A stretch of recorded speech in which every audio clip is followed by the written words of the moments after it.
Assalomu alaykum. Ko'k bayroqni lapildatgan suyimli namoyishchilarga beg'ishlayman. Namoyish boshqalardan bir narsa tilash, yolvurish uchun emas. Namoyish boshqalarni haqiqatga turishga, zolim hukmronlikqa qarshi turishga chaqirish. Chunki haq biz tarafda. Namoyish dunyo xalqini biz tarafda, zulm tarafda emas, adolat tarafda turishga chaqirish. Namoyish bizning siyosiy kimligimiz. O Xitoy bilan bizning o'rtamizdagi farqning insonlik bilan inson qilibidan chiqqanlik ekanligini dunyo jamoatchiligiga to'nitadigan, Uyg'urga yurgizilayotgan qirg'inchilikning insoniyatga qilinayotgan qirg'inchilik ekanligini, buningga sukut qilishning dunyo xalqi uchun nomus ekanligini bildirish.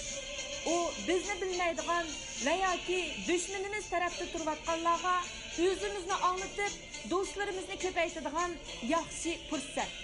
Namoyish garchi simvollik bir harakat bo'lsa-mu, o ruhlarning birlashishi, natijasi chiqmagan taqdirdami, maqsadning bir yerga kelishi.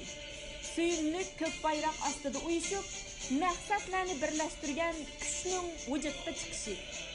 Namoyishning ta'siri uning Xitoy siyosatiga ta'sir ko'rsatib o'zgartirib ta'liganligida emas.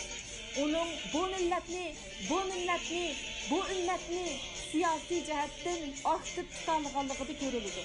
Chunki namoyish millatning vijdonini g'idihlaydigan kuch. Namoyish qiluvchilar tinchlik jangchilari. Ular insoniyatni erkinlik, hurlik, haq va adolatning, barobarlikning tarafini tutishga yetaklaydigan vijdon gullari.